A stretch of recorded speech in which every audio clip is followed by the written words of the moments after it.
Time to get started. We are here in the Nutmeg Tavern. We are live. We are having fun.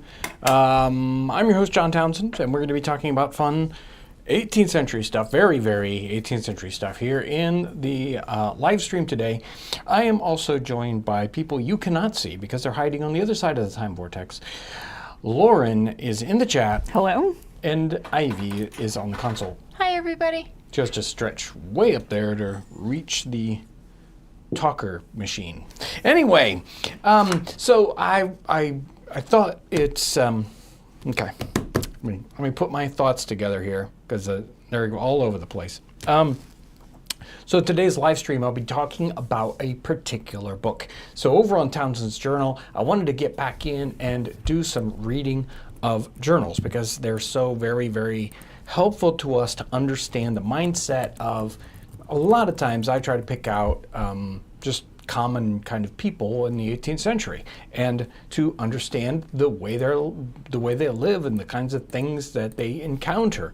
And those are a lot of fun and I think very educational. But the question is what book do I choose next, right, to dig into? So you can see I've got the giant stacks of books on either side that we could, it's like Joseph Plum Martin, and then there's Ebenezer Fox, and then there's the 3 books that are inside of this one, and Colonel James Smith, and I mean, the list goes on and on about these individuals. Now, there are not a giant ton of these books to choose from. On one hand, you know, on this side, it's like, yeah, look, you got giant stacks of books. Well, lots of people lived in the 18th century, and this is what we have to choose from. Not a massive quantity, but still, which one am I going to choose? And I decided that I would pick something a little bit more, one that I never talk about. How about that? Because I haven't spent a ton of time in it, this will give me a chance to really kind of dig in a little bit deeper, and that's kind of what it's all about. I learn, and if you guys hang along with me, you guys learn at the same time. So the book I am going to be looking at in the future here, and I'm going to kind of introduce to us in this episode of this live stream, is Through So Many Dangers. And this is a book that was written, it was probably a very small book at the time period, but a book that was written by, let's see, what is he? He's written as in the book as Robert Kirk. His real name was probably Robert Kirkwood, kind of trying to hide his identity at the time. And it's super interesting. Actually, a lot of it reminds me of the Colonel James Smith book here because of what happens to him. So Colonel James Smith was in the French and Indian War. He gets captured by Indians, adopted by Indians. He spends time as that. He then goes back to civilization and he becomes kind of a scout person who's really important in kind of what he does. And almost exactly the same kind of thing happens to Robert Kirkwood here. And he's very interesting. He is a very common person. He writes this book about 10 years after the things happen, which is a little better than, say, Joseph Plum Martin, who writes his recollections of the Revolutionary War at the end of his life, probably 50 years later. So Kirkwood is not, quite so long after that, but he's not a very schooled person. He's just a very common soldier of the time period. He is a lowland Scot. So he's not from the Highlands, he's a lowland Scot. And this period at the French and Indian War, 1755, is not long after the sort of the Jacobean rebellion, the Scottish rebellion in the 18th century. So the English are very wary of the Scots in the time period, but they're having problems in in North America with the French and the Native Americans, and a lot of tension there. So the English come up with this bright idea of, why don't we create some regiments of Scottish volunteers, and we send them over to the New World to do our fighting for us. And that's exactly what they do. And Robert Kirkwood is one of those men that gets sent to the New World to fight for the British, as it were. Even though he's a Lowland Scot, the bulk of the regiments are made up out of Highland Scots. So he ends up being, he doesn't say it, but at the beginning he was probably in the 62nd Regiment, which turns into the 77th. And he marches through, they first kind of go to Ireland, and then from Ireland they take ship and go to South Carolina. They spend some time down in South Carolina, maybe 3/4 of a year, and then they're sent on a mission to take Fort Duquesne. And Fort Duquesne is present day Pittsburgh, and that's in the back country for the New World. That's remote areas. In fact, the French were kind of working the other direction. It was their sort of easternmost post, and the English tried to take it a couple of different times. Earlier in the war, or even before the war, we have George Washington going there. We have Braddock's defeat, so that's real famous. Braddock everybody gets slaughtered on that one. They were going to take Fort Duquesne, and then the 77th, and I think part of the 42nd, and some of the 60th, which is sort of the American troops there. They go to take Fort Duquesne, and the attack is kind of bungled. It's this book is super interesting because what the authors did here, the editors did here, is they took his book and they annotated the snot out of it, because Robert Kirkwood wasn't very precise, and sometimes he wasn't. Sometimes he embellished the text at times, and he told the story a little sideways to make himself look better, maybe at times, which is hilarious because here's the beginning. It says. Let's see if I can find what he says about his story. Yes, many persons have written their lives with the view of emolument only. In other words, making money. I must confess that that is in part my motive, but chiefly for to testify to the world the providential care of the Almighty in bringing me through so many dangers. In relating the particulars, which I shall confine myself to the truth, which of course he immediately doesn't do that. But anyway, one of the editors here found this little book in the British Library, and they only know of one copy. They printed 150 copies that they know of. One copy exists. There's microfiche in the Library of Congress for it, but basically one actual real copy. So it didn't turn out to be a really popular book, even though it was printed right before the Revolutionary War, and you would have thought they could have found a lot of people who were worried, hey, I'm going to end up going to America, maybe I should read a book about somebody, fighting the last war. Anyway, Kirkwood ends up being part of this group of people to take Fort Duquesne, and he gets, the attack falls apart. He gets shot with a little bit of buckshot or something. He's wounded. And the Native Americans, the fort is held by the French and Native Americans, and Native Americans come out and start killing people. And he is worried that he is going to just get killed right there on the battlefield, but he doesn't. Instead, he is captured by the Native Americans, and then he's worried that they will torture him or something. And it turns out that he gets adopted by a particular Native American person, and they had a I don't know, I don't even want to call it a tradition. What do you call it? a way of dealing with if they lost a family member and this Native American lost a brother, they would the first person they captured they would adopt as a replacement for their killed father, brother, whatever. So he gets adopted into this Native American tribe, and it's like, well, here's your field, and this is your wife, and here's your son, and you're going to be one of us. And he's like, okay, don't kill me. Very interesting, and they are very nice to him. Other captives who weren't adopted, let's just not say it didn't turn out so well for them, but for him it turned out very, very well. And exactly the same thing happens to Colonel James Smith. He gets captured actually during Braddock's defeat, so a couple years earlier, and a similar thing happens to him.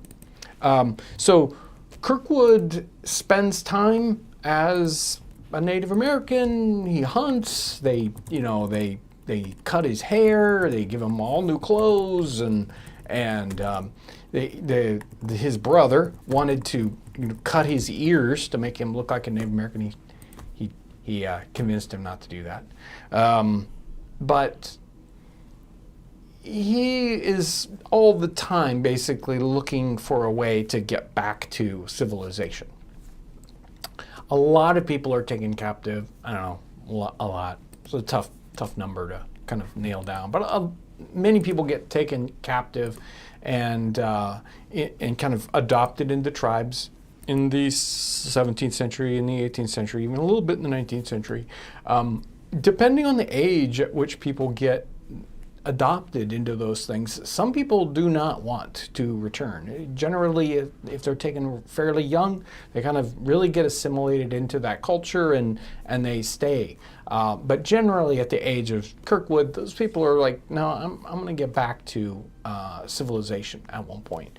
And that's exactly what happens. At one point, they sort of break up into smaller and smaller groups hunting, and he runs into another person who has been captive for a while, and they together escape back to civilization. They travel from probably middle Kentucky-ish, someplace like that, and they travel for 22 days through the wilderness back to get to the East Coast. They don't even know where they were at, and all they knew was go east, and they ran into situations like they would have to cross giant rivers, and it was tough. And all the while they were worried about being either recaptured by the Native Americans that they were held by, or by other hostile tribes. So they were worried that whole time. They do get back to civilization, and he finally gets reunited with his military group. And I think then something kind of special, a little special happens because of his experiences. He gets sort of elevated in the group because he's got all this experience with Native Americans and with kind of being loose in the wilderness. And it's interesting that some of the in some of the writing they talk about how they didn't think. Especially some of the officers of the Highlanders, they weren't too excited about the Highlanders' ability to work in the wilderness. It's like, well, once they get off the road, they're kind of lost in the woods, and so they send kind of scouts along with them to keep them corralled. So but since he's got that experience, he seems to get kind of elevated. He continues to have. I mean, that's enough adventure for a story right there. But he just keeps on getting into and being right there at the heart of things going on for the French and Indian War that are really, really important. And the French and Indian War is one of those things that it's like in history class, it's like a half an hour of there was a war before the American Revolution. Yeah, next, and that's it. We don't really talk about it. We don't really think about how important it was. He rejoins the unit, and then after they kind of regroup, they attack places like Ticonderoga and build Crown Point, and then from that area, he gets connected with Rogers Rangers. So they take the Rogers Rangers and a group of the 77th, and they go and attack this like deep attack into the wilderness to some particular Indian village is really truly troublesome, and that was the story that was made famous by the novel and the movie Northwest Passage. So that's a pretty old movie, but that's part of the story about that thing, and he was there for that. Then they had to, even though they were successful in that, getting back to where they were supposed to be was arduous, and they almost didn't survive that. He goes back to Fort number 4, and then they do this crazy attack on Montreal, going down the river with boats that you shouldn't be able to do. And then later on, he goes to Detroit, and he has all these just mission after mission that's just weird and crazy. They go to New Orleans. The editors go through and they basically fix all of his story. It's like, okay, he didn't do that on this day. It was 2 weeks later, or there weren't 300 of them. There were 275, and Oh, so, but I mean, right. How nice that you can see that them giving context and annotations and they're also saying, it's like, well, because of these details, we think this part of the story is true, or this couldn't have happened like this. This actually happened, 2 years later. Like one part where he talks about he went visiting this one place, and Major Rogers was in prison for debt, and Kirkwood talks about arranging for him to escape. Well, the reality is he couldn't have been there. It's like, well, no, that happened at this time, and you already said you were someplace else at that time. Some of the people in his regiment did it, and so he just got that story and he put himself in there. Kind of like when I come up with ideas for videos and it turns out somebody else did that. Anyway, so he maybe remembered it differently, or...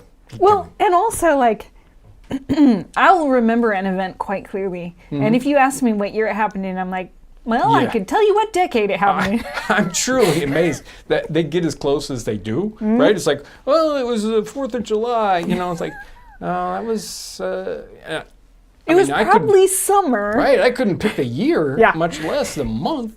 So, at the end of the war, the 77th gets disbanded. He goes into the 42nd Highlanders, and a lot of them, the 77th had a choice. Those Highlanders had a choice of staying in America, being given land, and just repatriating there to America, or going back to Scotland. And he goes back after that time period, and he writes this book again, right there in 1775, 6, 7, I think is when I think it's published in 75, something like that. But just massively interesting. There's some parts of this story I wouldn't tell to anybody, because some crazy stuff happens. But the editors here, Timothy Todish and Ian McCulloch, just go into so much detail and kind of draw out what's happening in the war and explaining a lot of the things that Kirkwood doesn't get a chance to explain to us. There's a section, there's appendixes here in the back. There's a lot filled with period illustrations of maps and forts and whatnot.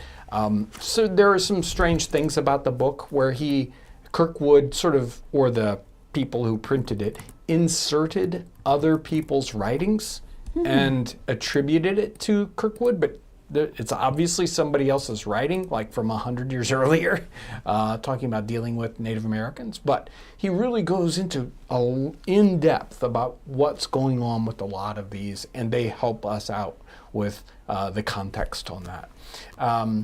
He does, like 5 or 6 years later, after he escapes from the Native Americans, he meets them again, his adopted brother, and they have great relations, and they're like, hey, we'll help you escape back to us and you can get back home. Because they thought that he would, and he was like, yeah. Thanks, guys. But he does not offend them. They even give him gifts and, all this good stuff. So it's really touching and very interesting about how, and he talks about how that person is probably the closest friend he ever had, but he has this very difficult relationship because the Native Americans and their culture and what they would do just totally disconnected with what he thought was proper, and yet they were really good friends. So you could see this this tension in what was going on with that. I'm gonna take a breath and let you guys say something if you got. Well. Somebody was saying that they liked the new camera setup. Oh, okay. Good. Yeah. I don't know what part. Is the brighter part? I think it might be the lens. Or the closer up? Yeah, I've been playing with all that stuff. And thank you. And I haven't had any questions specific to the books. Yeah. But somebody was wondering how you make iron gall ink. Iron gall ink. Well, so isn't that the kind of... That's really the ink that we made in the ink episode. Yes. Right. So I would definitely put a link to it. I'm not the one who made it. Okay, yes. The guest there, I can't remember his name because it's been too long. Brian. Yeah. I was trying to remember his last name. It's made with oak galls, which are filled with, I think, nitric acid. I'd have to look it up to make sure. Something But like I that. did, I went out and made some, and it was very fun to do. Right. So the oak galls were a little hard to... Now, thank goodness, we have a lot of oaks, so... Right. Our oak galls aren't the same as the ones that they use for the ink, because theirs comes from the Mediterranean. And they have a higher hard. concentration, that's right. And our oak galls are very, very, they're like a little ball, but inside of it is like a dandelion head. It's very airy inside of our galls, whereas the galls he had were very hard. It probably depends on the oak and the kind of bug that creates the gall. But it worked nonetheless, it's not as concentrated. But I think you use iron something, and then this acid, and they mix and they make this stuff. I'm not a chemistry teacher. I think I was reading about different people making it, and I think you can make it as simply as powdering the oak galls and cooking them in an iron kettle and in water, and that it won't be as color fast as other versions of it, but you can do it just that simply. Okay, so somebody was commenting on the thumbnail picture. I don't remember which particular regiment it was. That was the 42nd, but it was probably from a few years earlier. And the image, the real image, has 3 soldiers. Like the grenadier, the invalid, and a regular guy, right? And because I wanted to have room for text, I took one of the figures out. But yeah, that's from one of the Highland regiments. So he was in that at a later time. Yeah, we were talking about how tricky it can be to find the art from this particular time. There are very few extant images, and you have to remember this, like the 77th, and each one of those regiments had different facings and a different look to them.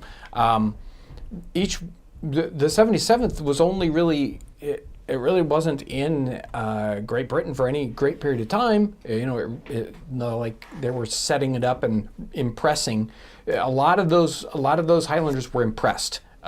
You're not working in the fields. you're part of this. Boom, there's no volunteering. I'll volunteer you, right?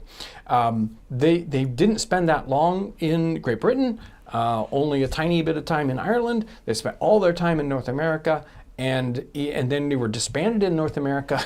And then, the remnants were sent home. So there was nobody to illustrate them. Nobody in America is going to bother to, do the artwork. There's very little artwork that's being done in North America at the time, other than just, simple sketches. And so, here I was like, what am I going to use for illustration? And the 42nd, I was lucky to find a couple of illustrations for the 42nd.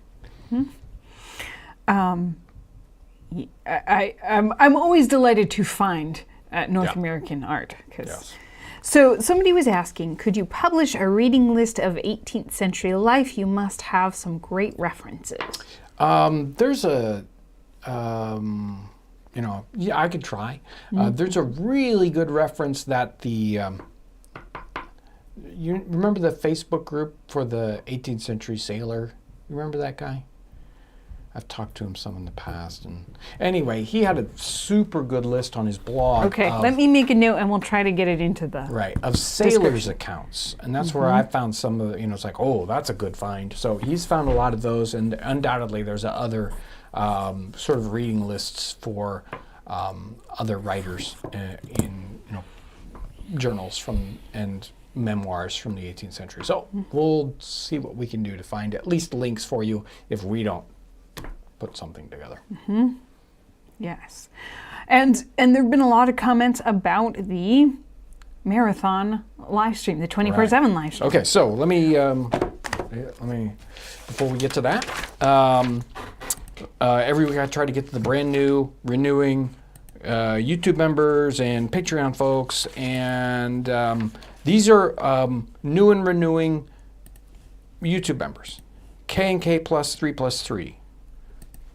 Linda Nagini, let's see, Lathia Mawan, Tim Taylor, Tampa Guy, Albert Leach, California K, Lorraine Scott, Carlos Pre,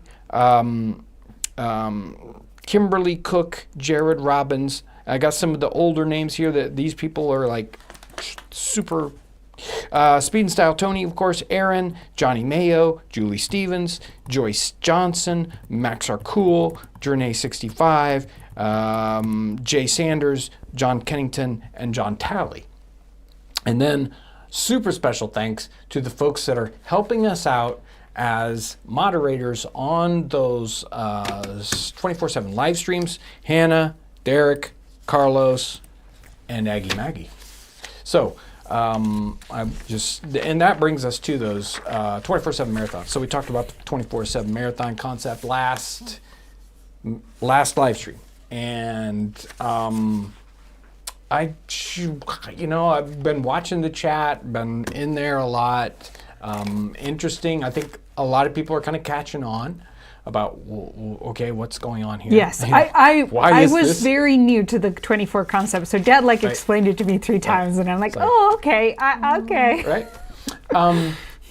And I got some questions. I did do a poll yesterday, and I said, what do people think about random versus in order? So right now they're running in order, and there's about 52 hours of content there, and so it loops around every couple of days plus, and it'll just start over again. But I think it might be interesting to be random. Now, we talked about that, the moderators and I, and somebody had the idea of, hey, what if it had a little, the date or the episode number or something, down in the bottom corner. And while I can do that, that means it's a lot of work because I have to fix. Basically, I can make the software show the name of the file, and that means I have to fix and make the file names all look nice. So I'm not sure if that's a thing, and it does sort of distract from them visually. But the question is, and I think I'm going to try going to a random order and seeing, how people respond to that. if you got ideas about what's going on with the 24/7 live stream, I still am not totally sure, and it'd be fun to have people weigh in about the reasons why they would prefer random or the reasons why they would prefer having it stay in order. That would be very interesting to know. Thank you for sure. actually narrowing down my thought process there. Sometimes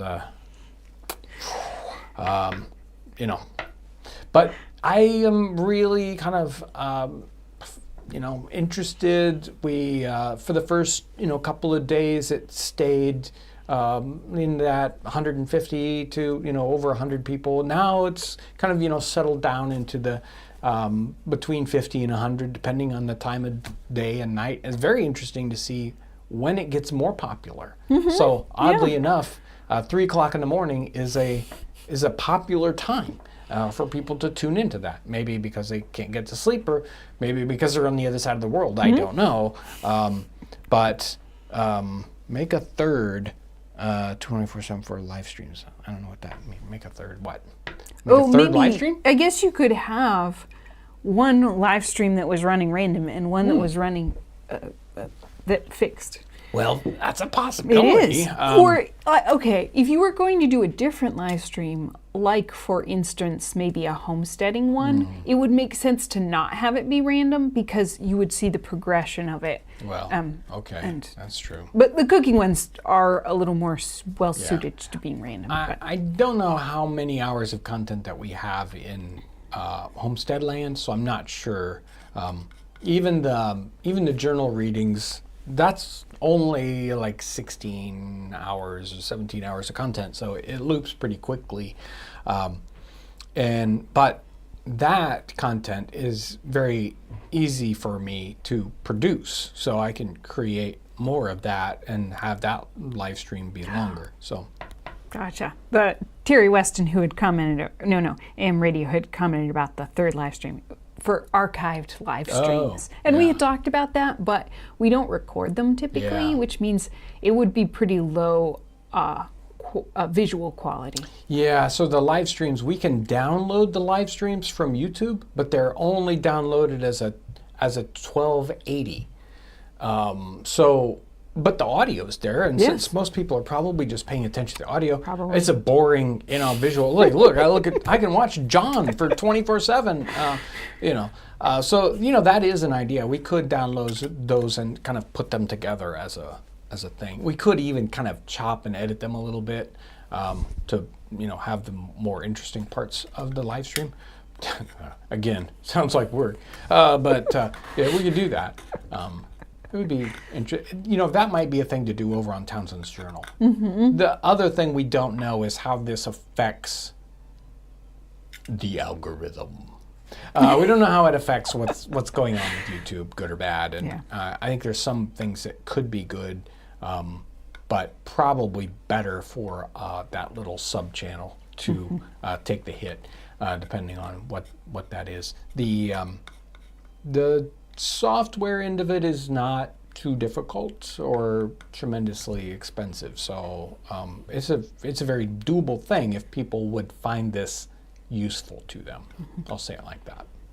Well, somebody was saying, I thought I'd seen every video on this channel, but a few episodes on the 24/7 are new to me. See, and that's the thing. That's another tricky thing. So YouTube has made it, well, by experimentation, we found that YouTube does not like us to have thousands of videos, but it's better to have a smaller number of more popular videos than than this long tail, lots of videos that get very few views. And so we have unlisted, they're still there, but they're unlisted videos that just aren't very popular. And so there are hidden gems in there. And a lot of those are not unpopular because they aren't good or show good content or they're done poorly. It's just that they're a hard sell. How do you title this topic to make people go, ooh, I want to know about cucumbers and bananas, and do that. So even though it might be might be the best episode we ever did. It could be. Except I've never done anything with bananas for good reason, because they aren't 18th century. But anyway. So a couple different times today, people have commented on the roasted onions.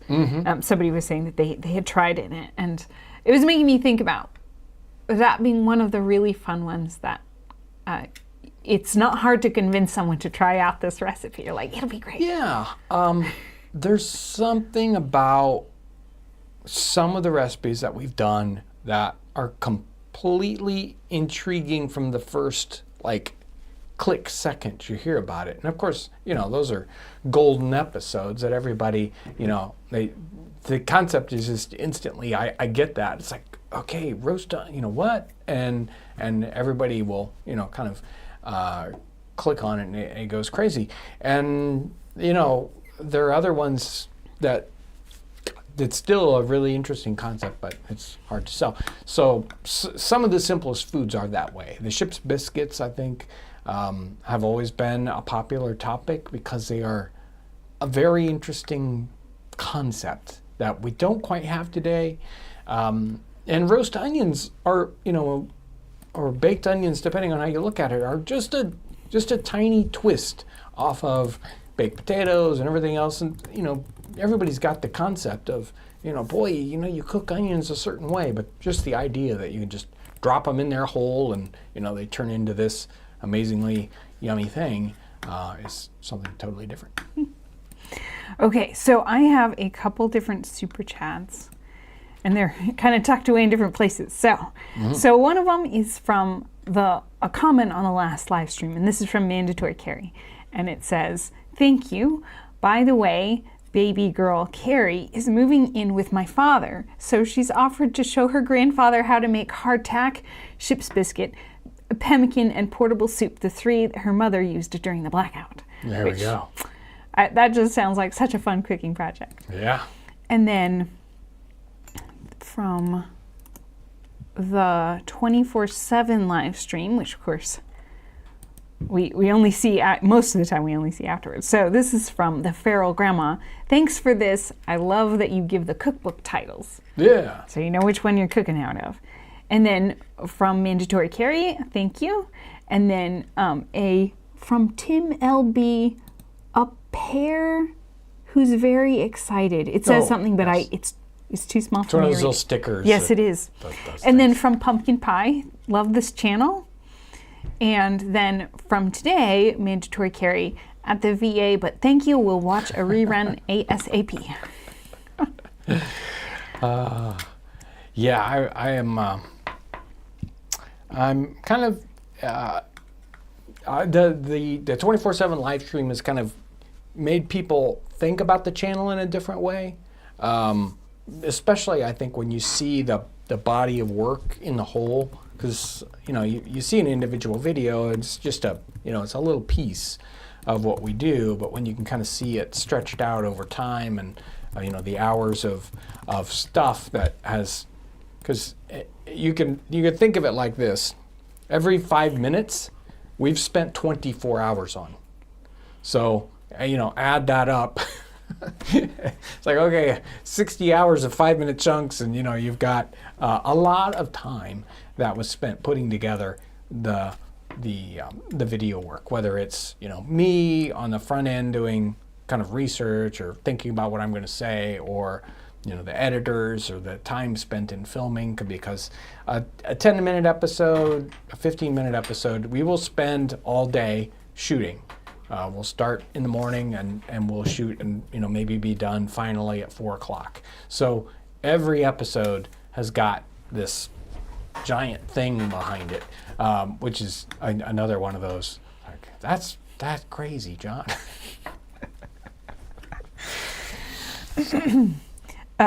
Somebody was saying, "Tuning in, seeing a man seemingly centuries ago talk about the algorithm is a surreal experience." It is. I'm sorry. I shouldn't have done that. I should have given it some other name. You're breaking the fourth wall. Okay. Okay, I think we're all caught up.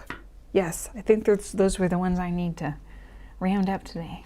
So if you're interested about more of Through So Many Dangers, what I'm going to do is I will take the beginning part of this and chop it into a smaller, 10-minute, 15-minute episode. I'm going to put that over on Townsend's Journal, and then I'll start doing some kind of some excerpts out of this. I don't know how long I'll spend in it because people get bored after a while, but I mean, it's one that you could probably do, 20 episodes on easily and not cover the fun minutia of it. I probably won't do that, but I think it's a good, interesting place to start, and we can really delve into a lot of, there's only so much detail that we care about. We can say, I'm really interested in common people's lives, but then, after a while, you're like, well, that was boring. So we want to hear the exciting part of everyday people's lives in the 18th century. And I'm hoping to do a little bit more of that. And we've got some pretty other, kind of bigger projects that we're working on. Some of them too big for me to wrap my head around, and I don't know if I want to do them, but we'll see how that works. Because I like little things I can do and then get done and then move on to the next one, rather than the giant project that takes 3 months and then. We're sprinters, right? Yeah, I'm a sprinter. I'm not a long distance runner. Let's just get in there and build that cabin and be done with it, right? But it's amazing and fun to see the care and the effort that everybody's commenting and being kind to us about the encouraging things that we do. So I want to thank people for that. You want to jump in with that? Yes. So Speed and Style, Tony said, I also saw an episode on the 24/7 stream that I missed before. It was on planting a garden. And I love that people are finding that they get to see ones that they just missed the first time around. Remember that, Ivy? She's nodding her head. You can't hear her saying yes. Yes. Yes, I remember that, Dad. She was like that tall when we did that episode. But anyway. I want to thank everyone for coming in to the tavern today. Warming up because it's not very warm outside. Thankfully, you closed the door quickly and didn't let all the cold air in, so thank you so much for that. Thank you for your kind attention to us, the wonderful support that we get through membership and Patreon, and even Townsend's Plus. It's still over there. I'm not sure what's the future of Townsend's Plus, but we'll talk about that some other time. Remember that if you do become a member, you can do fun emojis in the live stream, the 24/7 live stream, and you get nutmegs. Regular people don't, so just remember that. And no, I won't talk about that.